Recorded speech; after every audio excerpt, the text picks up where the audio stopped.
Todo mundo fala pra nós que a gente tem que namorar, a gente tem que casar, e até o nosso olhar pra uma mulher que é solteira, divorciada, acho que divorciada aparece assim até uma vez, saiu uma pesquisa, né, numa revista aí grande, que a mulher solteira sem filho, ela é mais mal vista do que uma mulher divorciada ou viúva e com filhos.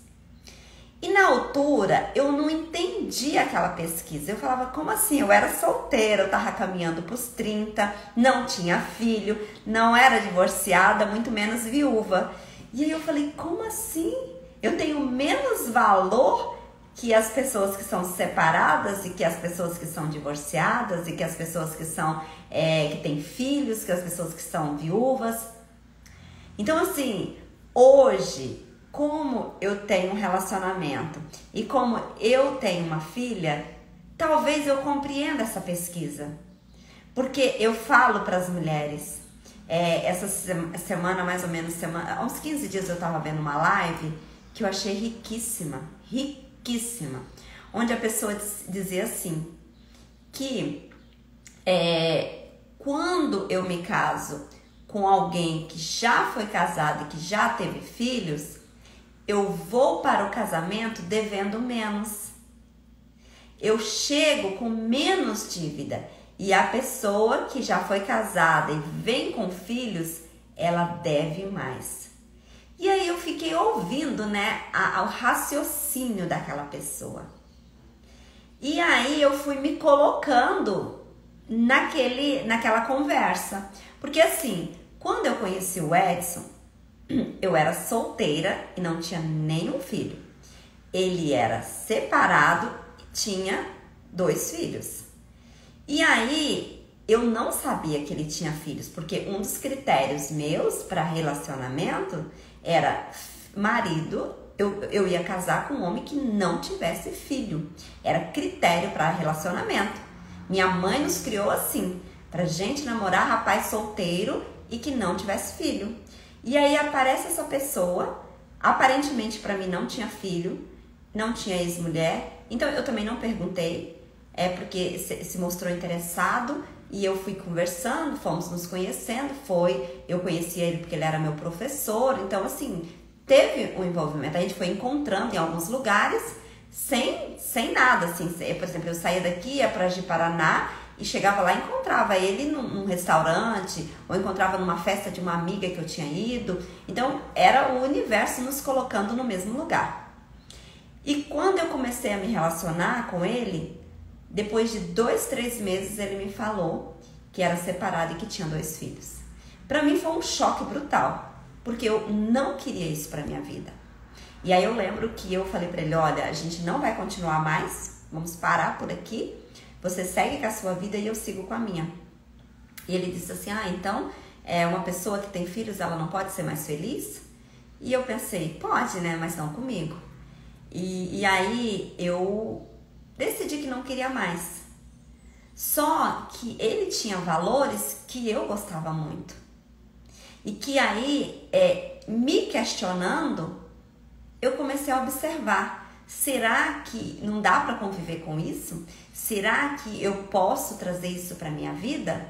E eu lembro assim, que a gente conversou vários dias e aí eu disse para ele o seguinte, tudo bem, você tem filhos, eu não tenho. Eu não vou querer conviver com seus filhos, eu não quero saber dos seus filhos, é você com seus filhos. Eu jamais vou interferir na sua relação com eles. Você vai poder vê-los quanto você quiser, você vai poder conviver o quanto você quiser, porque são seus filhos. Mas não me peça isso. Eu não quero. E aí, foi assim. Mas eu lembro que eu tinha cobrança da minha família, cobrança dos meus amigos. Mas você não conhece? Mas você não quer conviver? Mas você não quer isso? E eu falava, não, tá tudo bem. E aí, com o tempo, mas assim, jamais eu interferi no relacionamento dele com os filhos e com ex-mulher, jamais, com mãe, com pai, jamais. Eu segui a minha vida e ele seguiu a vida dele e nós seguimos juntos, namorando. E aí, quando eu vi essa live, eu entendi que eu, por não ter filho, não ter ex-marido, não ter nada disso, eu me sentia menos importante na vida dele. Eu me sentia que eu era segundo plano, terceiro plano. Que primeiro lugar vinha os filhos, vinha o trabalho e depois era eu. Eu sentia assim. E aí, por mais que ele se comprometesse em me colocar em primeiro lugar, por mais que ele se esforçasse, mas eu me sentia assim. E foi assim por muitos anos. E aí eu lembro que isso causou separação. Isso me distanciava dele, porque eu ficava dentro da minha cabeça, energeticamente, buscando uma pessoa que não tivesse esses enroscos todos. Eu ficava buscando uma pessoa, mas não que eu era infiel, mas mentalmente, energeticamente, eu falava assim, eu mereço algo mais. Eu mereço alguém que não tenha filho e que queira ter filho comigo. Porque ele nem se importava de ter filho ou não comigo, porque ele já tinha os dele. Então, gente, tá fazendo sentido pra vocês isso que eu tô falando? Fala aí comigo, porque às vezes eu penso que paralisou e eu tô aqui falando sozinha. Me dei um guia, falar, não é, Vera, você tá doida? Não sei o que. Fala aí comigo, gente. Faz perguntas. Então, assim, quando eu comecei a me questionar, eu fui percebendo isso. E aí, gente, o tempo foi passando. Oi, maravilhosa Flora, bom dia. O tempo foi passando e eu fui convivendo dessa forma, distanciada dele, fazendo as minhas coisas, seguindo o que eu tinha que fazer. E eu lembro que em 2015 as coisas ficaram muito ruins. Porque dentro de mim era assim, não deu certo, eu largo. Não deu certo, eu saio fora. Não deu certo, eu pulo fora. Por quê? Porque a gente não tinha um comprometimento, a gente não tinha um vínculo, a gente não tinha... Talvez a gente nem tinha projetos para o futuro. Eu acredito que até 2012 a gente nem tinha projetos para o futuro. Juntos, não tínhamos. Era minha casa, meu carro, minha isso, minha aquilo. Isso me causava um estranhamento horrível.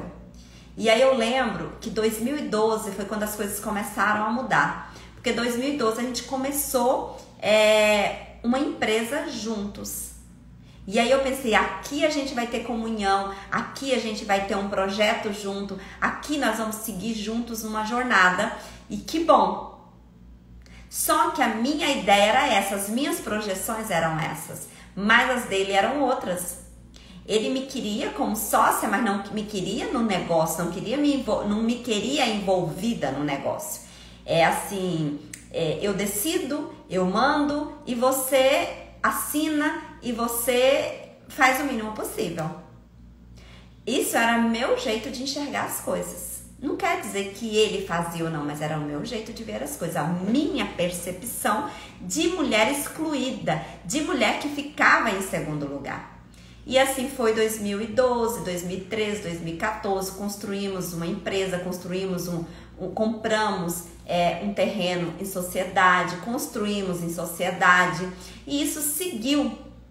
Quando foi 2015, eu me engravidei da Isis. A gente estava passando por um período ruim no relacionamento por causa dessa minha mentalidade de qualquer coisa eu pulava fora, qualquer coisa.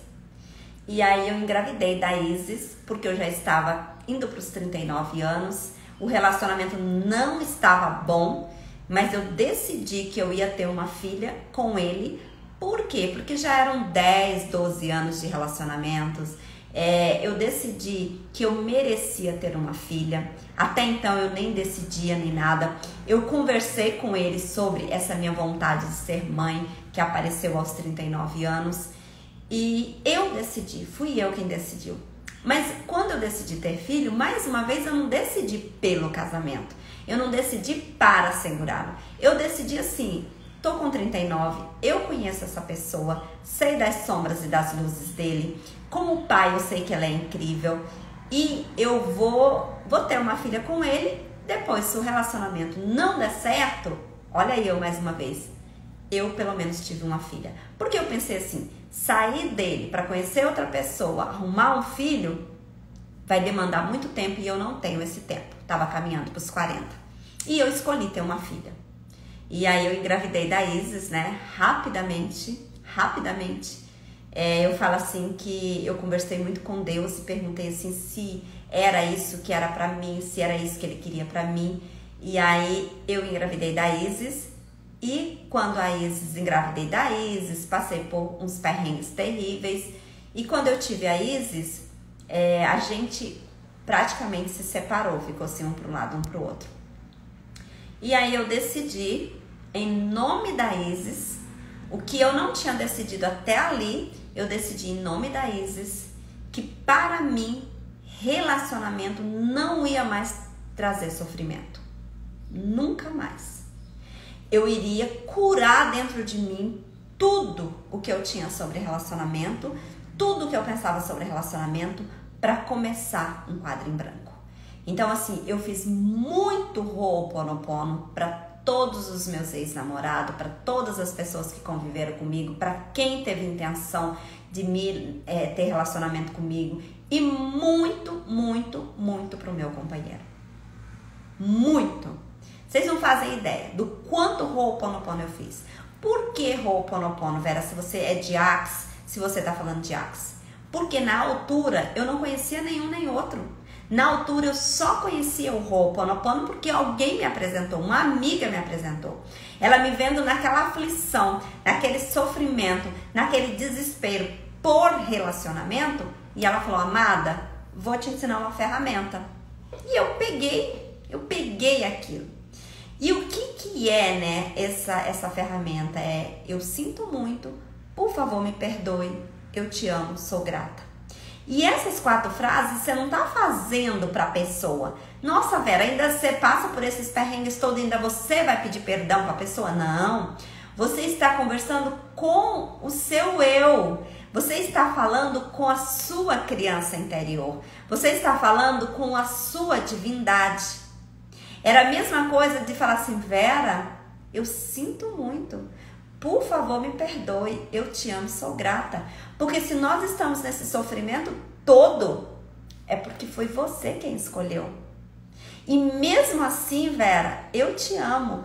Mesmo assim, eu te perdoo. Mesmo assim, eu sinto gratidão pelo seu ser. E mesmo assim, eu vou ser gentil com você.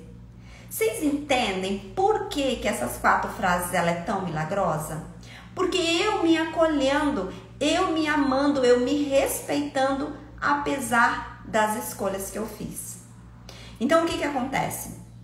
Quando veio a Isis, eu me coloquei na energia de que acabou o sofrimento. A partir de agora, eu vou... se eu continuar com meu marido, vai ser nas sombras e vai ser na luz. Porque o que acontece? Quando o meu marido mostrava um pouquinho de sombra, eu repelia, eu expulsava, eu não queria, eu fazia cara feia, ficava de mal uma semana, ficava de mal 2 semanas, deixava de falar com ele. Isso é um criacionamento? Isso parece mais um centro de reabilitação, né? Onde a gente tá punindo, onde a gente está colocando a pessoa para castigo. Tá parecendo mais um inferno do que um relacionamento. Então, o que acontece?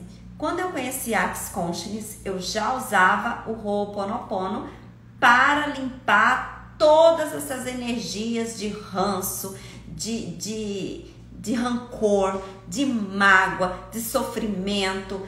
Tudo isso que me alimentava, eu fui tirando.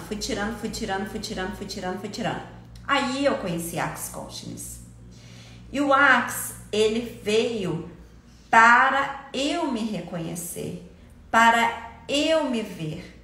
Porque assim, eu cobrava de fora, mas eu não me via grande.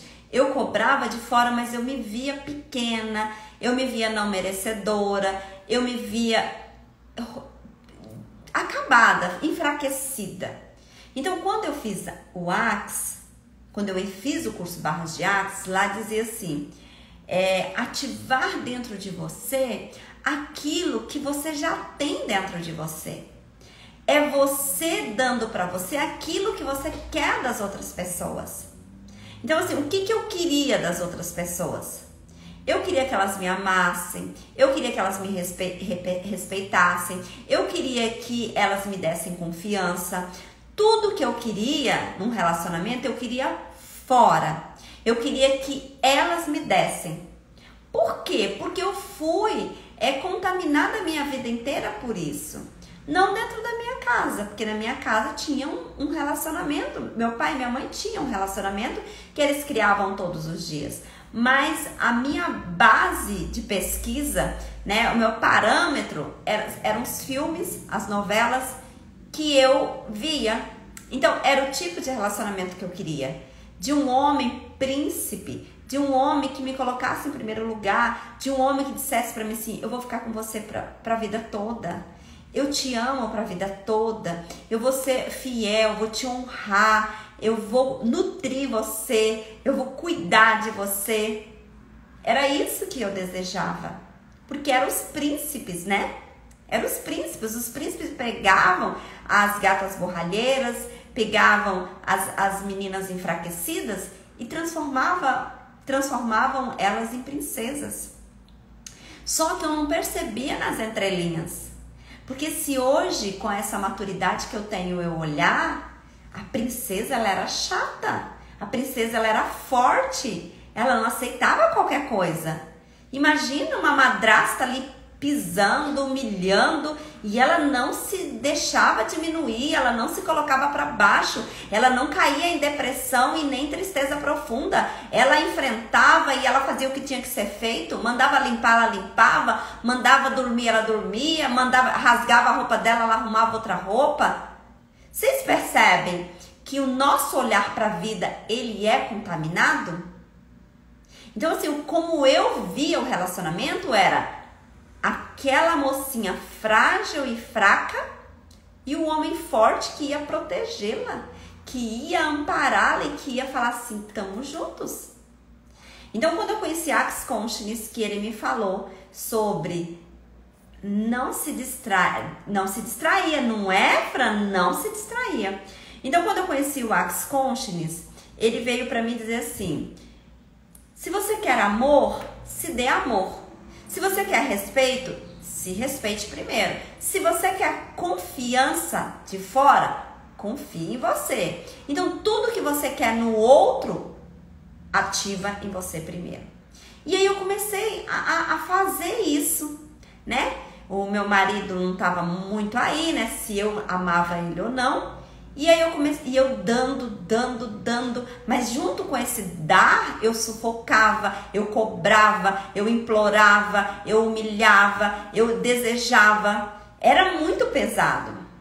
E aí eu falei, meu Deus, eu tenho um ser aqui tão lindo, eu vou amar esse ser que está perto de mim.